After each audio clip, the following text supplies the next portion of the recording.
ayca ngañ ban mooy sa première analyse par rapport ak tey li nga xamante ne moom moo nekkoon classement wu ki nga xamante ne moom moo nekk Pape Thiaw Mendy la tegoon comme gardien Kalidou Koulibaly Krépin Diatta Niakhaté ki nga xamante ne moom moo di El Hadj Malick Diouf teg Pape Gueye teg Idrissa Gana Gueye teg Abibou Diarra teg Iliman Ndiaye teg ko ki nga xamante ne moo di Diallo teg ko ki nga xamante ne moom moo di Sadio Mané defe naa ne match bi Sénégal da ko dominer à 100%, 65% de possession Mali am 35% de possession grosse occasion yi ñun ñu am 2 occasions Mali am 2 total des tirs 19 pour le Sénégal 8 pour le Mali arrêt gardien 7 pour le Mali foofu moom Mali seen góol bi tey taar fakal la 2 pour le Sénégal corner 7 pour le Sénégal 5 pour le Mali foot 14 pour le Sénégal 8 pour le Mali passe 499 pour le Sénégal 269 pour le Mali tackle 14 11 pour Mali coup franc 8 pour Sénégal 14 pour Mali carton jaune 5 pour Sénégal 3 pour Mali carton rouge ñu rouge leen ñoom seen benn joueur à la fin parce que maliens yi defe naa ne bi ñu jàppee li nga xamante ne moom moo di Coupe d'Afrique bi ñu ci duggee boobu ba tey defe naa ne ak doole mbir yooyu la ñu ñëw imposer malheureusement ça les a coûté cher tey jël nañ ci benn rouge ki nga xamante ne moom moo di Iliman Ndiaye moom moo dugal seul but bi nga xamante ne moom moo am ci biir match bi mi ngi ko dugal à la 27e minute ki nga xamante ne moom moo di Iliman Ndiaye kookee nga xamante ne moom moo di Ibrahima Mbaye dugg si na comme loolee nga xamante ne moom moo di remplaçant Pathé Ciss dugg si na aussi Lamine Camara pareil Pape Gueye am na jaune Bissouma am na jaune Abibou Diarra am na jaune Abibou Diallo am na jaune ak yu ni mel kon ñu ngi lay ziyaare bu baax a baax ngañ ban analyse ngay def première impression. waaw nekk na match bu intéressant match boo xam ne pratiquement amul surprise bu rëy tamit parce que au début ñëpp jàppoon nañu Sénégal mooy favori. avant match bi pendant le match tamit confirmé na ko c'est vrai que mënoon nañ gën a scorer parce que match la boo xam ne c'était un match ouvert surtout deuxième mi-temps bi mais mën naa ne Maliens itam indi nañ mentalité bu baax parce que Mali équipe la boo xam ne dañoo ñeme dékku. waaw équipe la boo xam ragalul dékku même su nekkoon A8 sax day taxaw kaam day dékku ba pare dañoo am ay joueurs yu costaud joueurs yi nga xam ne défensivement dañoo baax. donc mën naa ne ça va match bu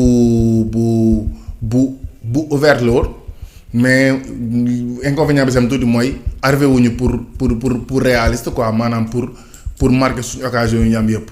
mais mën naa ne côté jeu Sénégal séduire na comme match yee passé parce que jeu bi tey mën naa ne bal bi daw na circuler nañ ko normalement en plus tactiquement Mali bi ñu ñëwee Sénégal dafa benn ascendance psychologique ci kawam.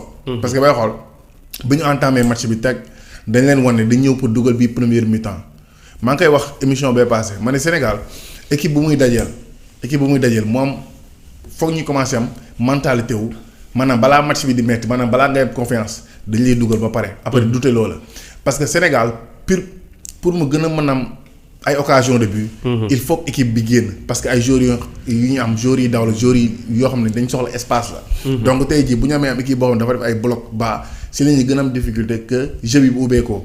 léegi nag yàlla def na premier mi-temps dugal nañ ci après Mali commencé douter parce que Sénégal même bi mu dugalee Mali taxawul dafa dugal Mali continuer def pressing haut bi ci kawam. yaakaar naa ne tey sur tous les plans côté mentalité côté tactique côté yëpp.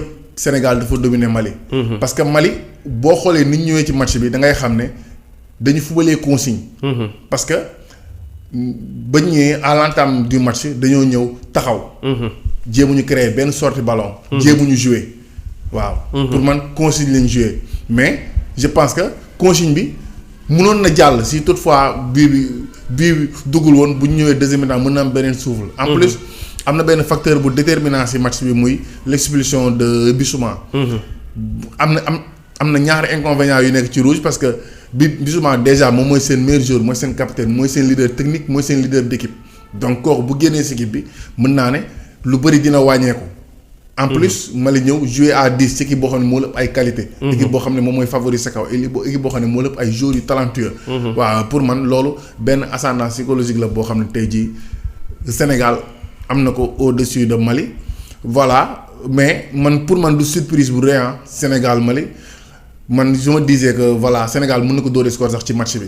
En plus équipe de départ bi comme ni nga ko waxee man moom laa doon xaaraan même équipe bi avant match bi. même équipe bi laa yaakaaroon ne moom lay indi parce que njortoon naa muy indiwaat Iliman Ndiaye. parce que Iliman du joueur boo xam ne tey jii di nga joué ñaari match doo ko titulaire loo ci Coupe d'Afrique bi. tey heureusement bi mu ñëwee tey wane na boppam dugal na def na match bu baax aussi même en pointe j'attendais Diallo. waaw même parce que je doutais je me disais que Diallo wala Ndiaye. kenn moo si ñëw parce que xamoon naa ne du joué loo Jackson.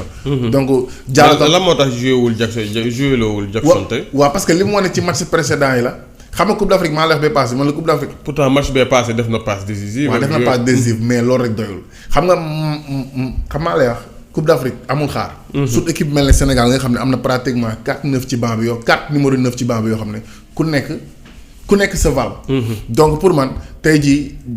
joueur boo xam ne dugal nañ la ba dem tu n'arrives pas à être tranchant tu n'arrives pas à être décisif mën naa ne sanction bi mën na nekk ci banc de touche bi. parce que bon yow li nga réussirul def keneen mën na ñëw réussir def ko. te mën naa ne équipe nationale la ñuy wax donc pour man amul xaar les plus performants ñoom ñooy fubal.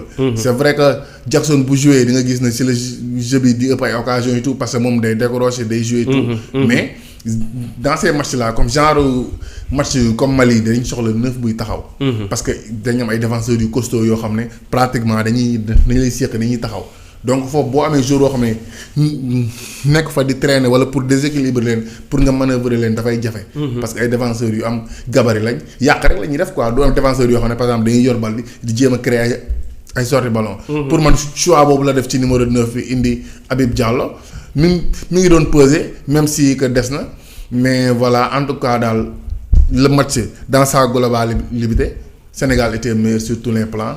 Sauf que pour man gardien malien bi sax moom moo tey nekk meilleur homme ci malien yi. pour man tey jii mun naa ne su doon moom Mali mën na jël 3 wala 4 buts. voilà def na match bu rëy. voilà mais comme li ñuy wax rek victoire la 1-0 5-0 9-0 la victoire la. Au début suñu ambition c'était de qualifier def nañ ko alhamdulilah ñu ngi ñaan yàlla match si topp gën a neex. ayca doyen Alpha ban jàngat ngay am première impression. waaw d'abord suma première impression man d'abord dama koy wax sur le plan classement bi ñu njëkk a teg man je voyais venir un Jackson. Contrairement ak mon ami lu mu wax man Jackson laa gisoon parce que bon équipe bi ñu doon jouer équipe bu Mali bi il nous fallait impérativement un attaquant fixateur. te Habib Diallo quoi qu'on puisse dire c'est un renard de surface certes. mën na football am na technique mais il pèse pas sur une défense. c'est-à-dire doo sentir ne Habib mi ngi peser ci défense bi contrairement à Nicolas Jackson bi nga xamante ni même. s'il parvient même bu fekkee sax dafay rater ay occasions mais tu sens que da ngay sentir Jackson ci défense bi et puis c'est un attaquant boo xamante ni xëy na peut-être les occasions yi ñu bëgg yépp pour mu di ko concrétiser du ko am mais il fait jouer l'équipe. parce que à défaut mu dugal dina déplacer wu dina marquer dina créer ay boulevards dina permettre au moins attaque bi bon de par seeni occasions yi ñu am ñu mën a xool mën a xam fu ñuy def. dugal but. loolu gis nañ ko ci match ba la nga xamante ni dañ ko génnoon bi mu dugg. on a marqué 3 buts. benn kon gisoon naa ne man xëy na yaakaaroon naa ne match su tey bi day dugg. beneen bi ci topp xanaa peut-être sur le plan vraiment du jeu l'équipe a bien joué c'est-à-dire tactiquement on a joué l'équipe sur le plan collectif ça s'est bien passé. On a vu l'équipe malienne bi nga xamante ni dans un premier temps dafa opté woon pour le bloc haut. avant muy opter le bloc bas parce que bloc haut boobu moo ñu xawoon sonal ci kaw tuuti la défense ne pouvait pas mënu woon yéegal bal bi il a fallu un Gana Gueye di wàcc ba ci biir pour mën jël commencer doxal. Pape Gueye on l'a pas vu aussi tey moom franchement le milieu de terrain Pape Gueye Habib Diarra inexistant. tey moom mais nag ça se comprend des fois dafay faral di am ci match quand tout le monde mise sur toi yow si tu veux bien faire mun nga dem finalement nga passer à côté. ba tax na sur le plan sur milieu bi on a eu des difficultés pour pouvoir asseoir le jeu. mën a faire jouer d'autres yi nga xamante ñoo nekk ci kaw. loolu tey amoon na ci match bi et puis dama gis. tey si football match bi dama gis benn flanc boo xamante ni qu'on pouvait exploiter pour mën a marquer de maximum de buts mais malheureusement le jeune homme qui était là-bas mooy le Diouf El Hadj Malick Diouf El Hadj Malick Diouf excellent il est très bon il est dur sur l'homme il fait son match day dem di dellu si mais malheureusement attaque boulevard bi ñu koy créer noonu pour mu dem day dem nga ba programme nga defe ne day dem bu kii mu delluwaat gannaaw joxe bal bi ci gannaaw si bien que le jeu des fois dafay retardé. foofu on pouvait l'exploiter comme carrément comme on a exploité flanc bi nga xamante ni moom la Crépin Diatta so moo tax Crépin sonn. il était omniprésent tey mi ngi fii suba ma nga fële fexe essayer di jéem a procéder par des centres. alors que Aliou Diouf pouvait faire yeneen yi nga xamante ni tey mënoon nañ ko exploiter dugal ko loolu peut-être xaw nañu sonnal tuuti et puis dama ko yàgg di wax les occasions on les marque. On les concrétise quand on crée des occasions c'est pour les marquer mais si tu ne marques pas da ngay jox confiance équipe bële ensuite mun na la porter préjudice demain. heureusement Edouard Mendy tey vraiment impérial génne na fa ay balles yoo xamante ni ça pouvait faire mouche wala munoon na changer physionomie jeu bi. balles yooyu mu génne munoon na changer physionomie jeu bi la défense tey. entre Koulibaly et Niakhaté Koulou a un peu flanché peut-être xëy na match bële mu nekkul jóowul woon xëy na moo ko xaw a perdre loolu tuuti repère. mais tey j'ai vu que Koulibaly était un peu 10 dafa xawoon 10 tuuti. mais mel na ne terrain bi daal tey dafa tooyoon ba nga xamante ni les joueurs pratiquement bon pour que ñu mënoon évoluer sur leur valeur amul ba tax na ñu commencé procéder par des balles en tout cas ñu def un jeu collectif pour mën see génn. mais tey moom wax dëgg yàlla. L'équipe a gagné. Collectivement ça s'est bien joué mais jouer seen valeur tey gisuma ko. ah bon waaw les joueurs n'ont pas joué sur leur valeur. ah bon waaw oui on a. d'accord nga ci loolu ngañ. waaw ci benn aspect oui parce que fi père yi waxee. bu waxee par exemple les joueurs joué wuñu seen valeur dëgg-dëgg mooy physionomie match bi ni mu demee la. par exemple même booy xool suñu meilleur homme yi joué match précédent bi. mën naa lim Pape Gueye Diarra et tout tey def nañ match defuñu match bu mauvais. mais maanaam def nañ match boo xam ne correct na daal normal la mais par exemple répondre ci attentes yi dëgg. maanaam niveau fu mu waroon yegg dëgg niveau bi yeggu fa yaakaar naa foofu la père di waxee mais mën naa ne tey jeu bi dafa concentré wu trop ci côté collectif bi. waaw parce que tey dama gis ñaari yëpp tactique. consigne tactique la ñu joué. Même Sénégal sax consigne tactique la joué parce que à chaque fois ñu yor bal bi da ngay gis li ñuy njëkk a focaliser wu mooy joueur yi ñëpp dañuy ubbi. dañuy ubbi de loin.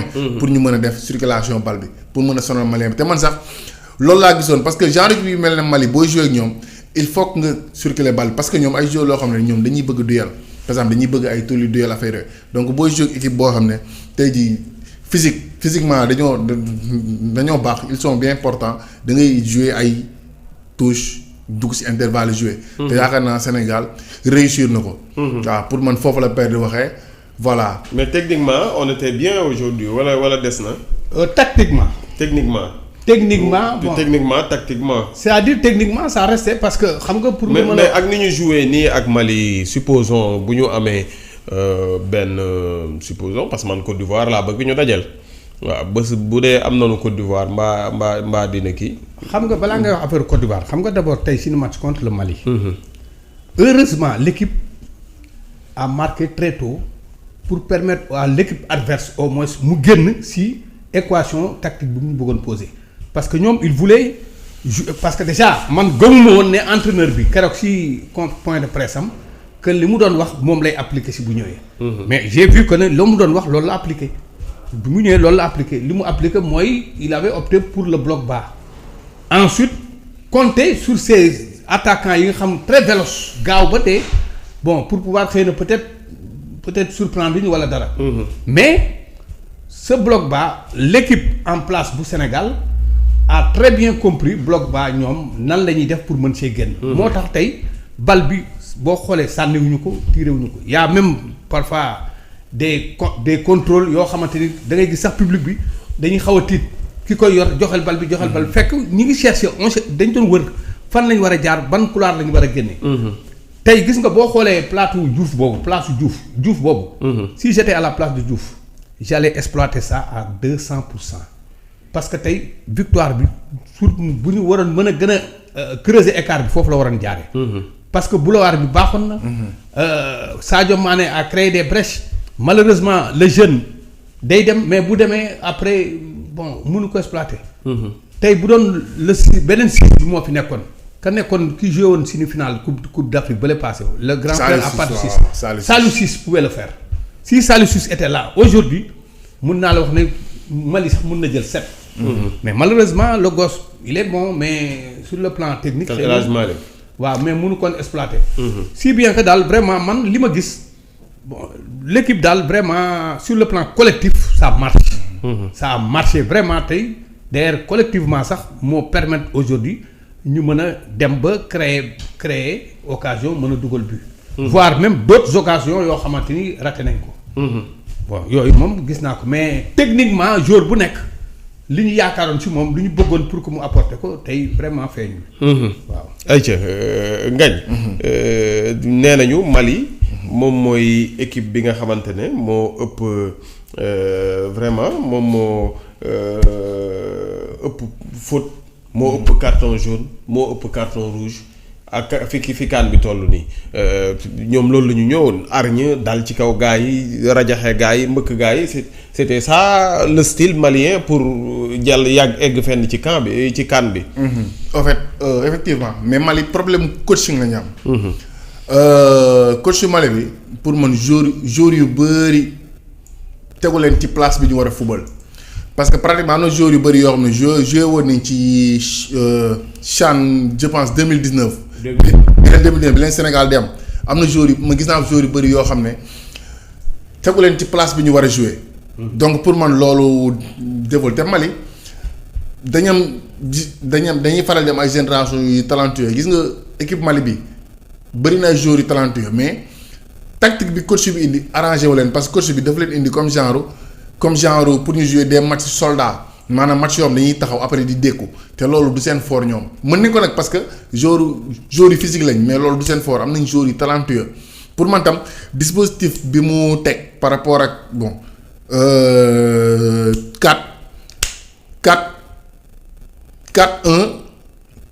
4-1 bi. pour man loolu baaxul parce que tey jii boo xool seen équipe bi benn Sinayoko kese lañu sànni si kaw.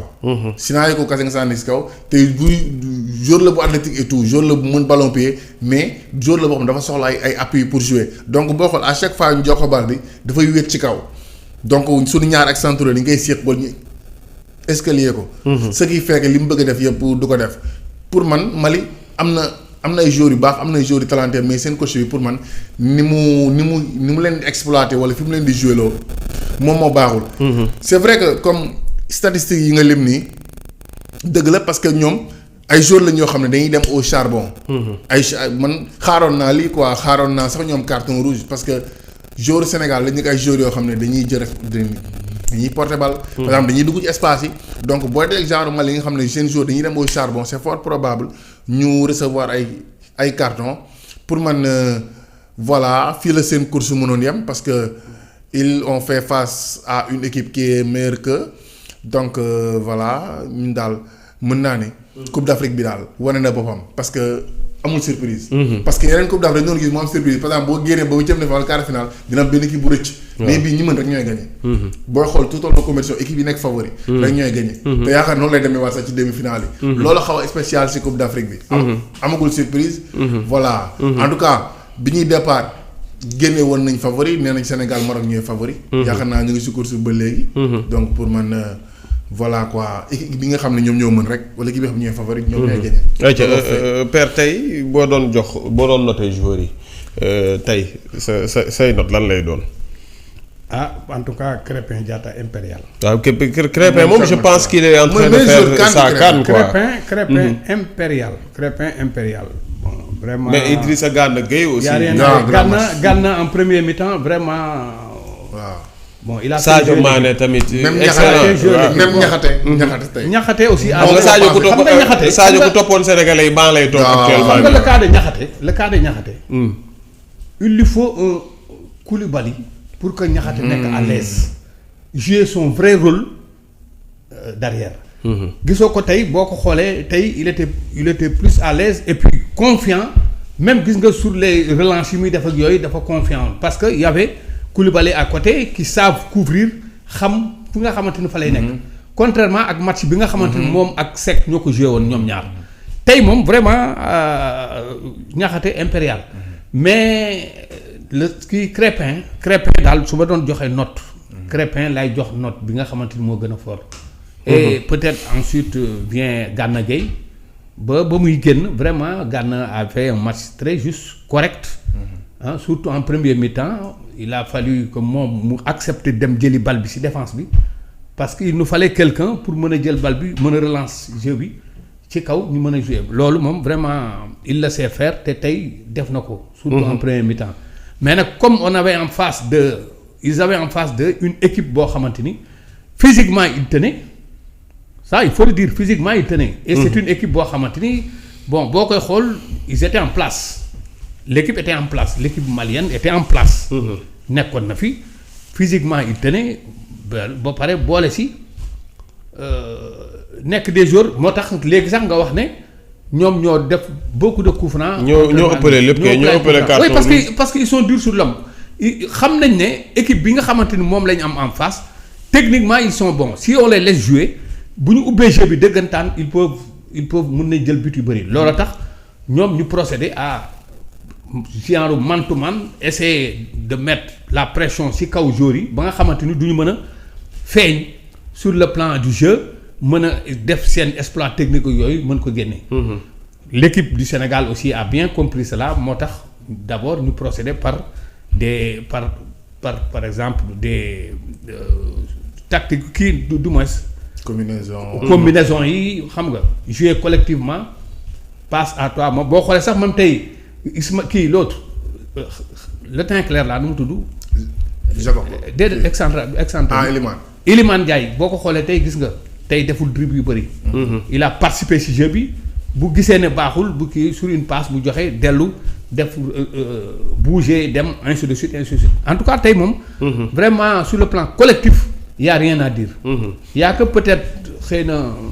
tey daa mel ni kontaanoo de. non je ne suis pas du tout content dëggantaan ci match bi mais quand même li amoon. ça moom c'est une première daa mel ni c'est une première parce que dañu peiner pour gagner ça moom il faut le dire dañu peiner pour gagner. moo tax gis nga tey sénégalais yi lu ñu tëbee parce que tout le monde savait que le match là c'était indécis. ça tenait qu'à un bout de fil. waaw lu gars yi di wax. c'était indécis. on pouvait peut-être nekk à l'aise si jamais bal boobu nga xamante dañ ko raté ñu dugaloon ko. dès les premières minutes en plus deuxième mi-temps. bal boobu bu ñu ko dugaloon moom vraiment kon xëy na sax doon na changer physionomie match bi. mais comme dugul dafay may toujours ñële espoir ñuy mën di gëm ne toujours war nañu mën a égaliser. ba sax di procéder par des kii. loolu moo tax quoi. tey moom vraiment mënoon nañ ci teel a génn mais malheureusement day am. day faral di am y a des matchs yoo xamante ni.